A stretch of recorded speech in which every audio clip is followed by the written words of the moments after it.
ada 4. 2 baik, 2 jahat. Yang baik Nabi Isa alaihi salam dengan Nabi Khidir alaihi salam. Dua tu baik.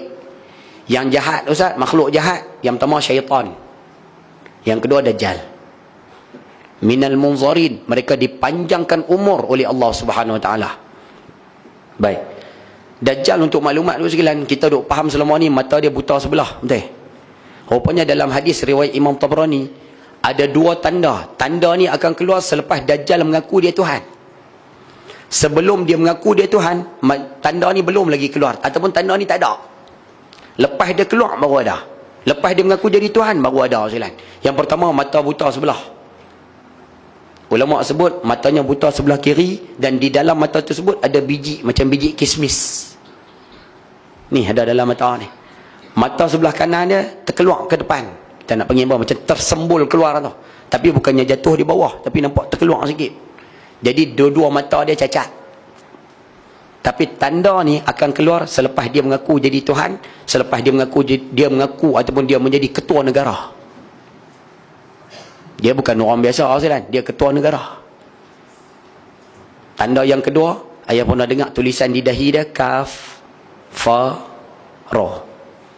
Tulisan tersebut akan muncul selepas dia mengaku jadi Tuhan. Sebab tu ulama-ulama Yaman, saya dapat mesej minggu lepas, 2 minggu lepas sekalian, ada sahabat kita di Yaman hantar mesej, ulama-ulama di Yaman sekarang tidur malam hampir 8 orang. Mereka tidur, mereka mimpi Dajjal telah keluar, tapi tak tahu di mana. Ayah setuju tak setuju, terpulang wallahu alam. Tapi kita nak sebut, kalau kata dia keluar sekalian, Allahu Akbar. Kemungkinan Ustaz, boleh jadi satu kemungkinan. Sebab sebelum Dajjal keluar, ada riwayat mengatakan dunia kita akan kering 3 tahun. Akan kering 3 tahun. Sebelum Dajjal menzahirkan diri dia sebagai Tuhan tau. Sebelum Dajjal mengaku dia jadi Tuhan tau, dunia kita akan kering 3 tahun. Kering tu maksud dia Ustaz, kemarau. Tahun yang pertama hujan cuma turun 2/3. Makna daripada setahun 360 hari, hujan cuma turun 240 hari. Tahun yang kedua hujan akan turun 120 hari. Tahun yang ketiga hujan tak turun langsung. Yang kita takut tu sekalian, tahun ni seolah-olah wallahu alam lah, rasa-rasa macam tahun yang pertama daripada 3 tahun tu. Sebab tu kita boleh tengok hampir 4 bulan, hampir 3 bulan, banyak mana hujan turun tu kan. Hati kan, hati tu. Allahu Akbar. Ada satu hadis Nabi pernah sebut, kalau Dajjal keluar, Nabi pesan pada orang lelaki-lelaki, kalau boleh ikat bini dengan anak-anak di rumah. Sebab apa Ustaz? Sebab bini dengan anak-anak kita sekalian, dia akan cepat terpengaruh dengan Dajjal tu. Dia turun bawa syurga. Anak bini kita kira nak terpa api . Kalau rasa susah nak faham Ustaz, apa maksud Dajjal ni? Mudah sekalian. Dia buat offer yang cukup besar. Tak payah susah . Contoh Jasko. Jasko kan nak tutup, buat offer cukup besar. Berapa ramai dah anak kita pergi tu? Kah dalam ni pun pergi juga ke macam mana? Menyenyet bakat pergi saya. Kan Dajjal dia datang, dia offer syurga sekalian. Berkenjah bakat ikut. Jasko buat offer ya, berkenjah bakat pergi. Allahu Akbar. Nabi kata, ikat anak, ikat bini kamu. Lepas ni saya pun nak kena ikat dah bini-bini saya. Tunggu kan. Baik. Dajjal dia keluar Ustaz, ada riwayat sebut dia akan keluar di Syam, antara Syam dengan Iraq, sebelah negara Arab lah. Dan dia akan bergerak ke seluruh muka bumi menaiki jet pejuang. Dia tak naik MH370. Dia naik jet pejuang. Jadi dia boleh pergi ke mana tempat atas muka bumi, melainkan Mekah, Madinah. 2 tempat dia tak boleh masuk. Ada malaikat yang menjaganya. Dalam hadis mengatakan, dia turun ke satu tempat tu sekalian, dia akan offer, minta maaf, dia akan suruh rakyat tempat tersebut mengaku diri dia sebagai Tuhan. Suruh orang kawasan tersebut mengaku diri dia sebagai Tuhan. Bila puak-puak tu mengaku, dia akan bagi, nak hujan bagi, nak mewah bagi, nak kaya bagi, nak gelanggang futsal bagi, nak apa semua bagi. Hadis sahih riwayat Imam Muslim sebut, dia pergi ke tempat yang kedua, dia mai ke Tati. Tuan-tuan. Dia mari ke Tati ni Tuan, orang-orang Tati semua marah ke dia, semua tak mau pada Dajjal. Hadis sahih riwayat Imam Muslim mengatakan Dajjal akan berlalu dari tempat tersebut. Maksudnya dia balik. Dan esok kawasan tersebut, Tati tu akan jadi kawasan tanah licin tandus. Tidak ada tumbuhan yang hidup di kawasan tersebut.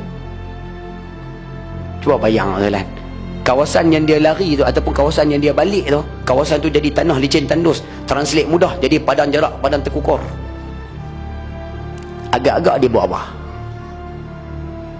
Dia jadi ketua negara. Dia memiliki semua kelengkapan dunia. Hatta dia memiliki kuasa nuklear. Agak-agak tempat yang bangkang dia buat apa Tuan?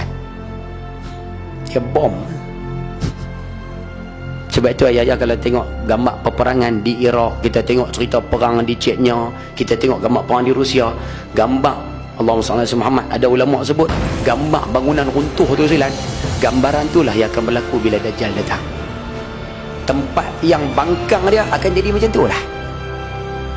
Sebab itu ada ulama-ulama kita sekarang duk pesan supaya apa? Hidup seumpama orang-orang dahulu kala Tuan. Belajar balik makan daun-daun kayu. Mula-mula belajar balik menggunakan alat-alat yang tidak berkait dengan elektrik. Belajar balik hidup dalam keadaan susah. Kerana orang yang hidup pada zaman Dajjal, dia akan menghadapi kesusahan macam ni. Hati lah, hati lah. Kita kuih takut lah naknya ni. Allahu Akbar. Memang kita duk nak kalau boleh Islam tegak di muka bumi Ustaz, tapi benda-benda besar seumpama ni kita takut lah. Saya secara peribadi, kita takut lah. Duk fikir adik-beradik, duk fikir mak ayah, duk fikir anak-anak, duk fikir isteri. Takut lah. Bila Dajjal datang, Allahu Akbar, dugaan dia cukup kuat. Cukup kuat. Nabi SAW sebut, Dajjal akan menguasai semua makanan di atas muka bumi. Dia monopoli semua sekali. Macam lah gula. Siapa monopoli? Kalau kawan tu nak harga naik, kita terpaksa ikut lah. Dajjal, dia akan kuasai semua makanan di atas muka bumi. Sehingga sahabat-sahabat tanya, Ya Rasulullah, hadis ni hadis riwayat Ibnu Majah. Ya Rasulullah, habis tu orang Islam akhir zaman nak makan apa ya Rasulullah? Baginda menjawab, orang Islam akhir zaman ketika itu akan bertahlil, la ilaha illallah, bertasbih, subhanallah, bertakbir, Allahu Akbar, beristighfar, astaghfirullahalazim. Zikir tu akan menggantikan makanan. Adakah zikir tu mengenyangkan? Tak lah. Tapi zikir tu akan membuatkan orang Islam pada akhir zaman tu sabar dengan kelaparan. Poin mudah kita sebut, akhir zaman memang lapar semua kan. Tu terjemah mudah. Siapa boleh tahan, alhamdulillah. Siapa tak boleh tahan dengan kelaparan tersebut, dia akan mula ikut Dajjal. Anak kita hari ni, daripada hidup dia sekalian, berapa kali dia puasa sunat? Sekali dengan kita pun tak puasa sunat kan? Takut-takut tu dia pakak menyengit dia ikut tu kan. Sehati lah, sehati. Faham ke saya duk cerita ni kan? Oh nampak senyap. Mudah pergi khusyuk. Tunggu lah. Sebab tu kita minta sama-sama buat balik ibadah sekalian, sama-sama berpuasa sunat balik, sama-sama membaca surah Kahfi seperti yang dipesan oleh Nabi SAW. Banyak-banyakkan baca surah Kahfi, insya-Allah Allah akan selamatkan kita daripada fitnah ujian Dajjal ni. Ayat 1-10 kena baca arah. Nah, mulai daripada hari ini Ustaz. Mudah-mudahan sama-sama ambil pengajaran insya-Allah. Dajjal cuma datang atas muka bumi tak lama, 40 hari. Kemudian Nabi Isa akan turun. Dan kemudian Nabi Isa akan membunuh Dajjal. Ya'juj Ma'juj Ustaz akan diperangi oleh orang-orang Islam. Ketika itu ayah akan tengok orang-orang yang sabat perjuangan di dalam Islam, dia akan bersama dengan Nabi Isa AS. Golongan hak lawan Islam Ustaz, kebanyakan mereka akan ikut Dajjal ni lah. Sebab itu disebut dalam kitab kita ni, penentangan tersebut akan berlaku sampai kiamat tu. Akan ada puak sokong Nabi Isa, akan ada puak sokong Dajjal. Ada puak jadi tentera Dajjal, ada puak jadi pengikut-pengikut Nabi Isa AS. Sampai kiamat lawan, sampai kiamat akan lawan. Lepas itu mudah-mudahan kita minta doa pada Allah, Allah masukkan kita di kalangan pengikut orang-orang yang memperjuangkan Islam ni. Jangan masukkan kita di kalangan pengikut Dajjal ni. Boleh faham cakap tu Ustaz? Clear? Baik.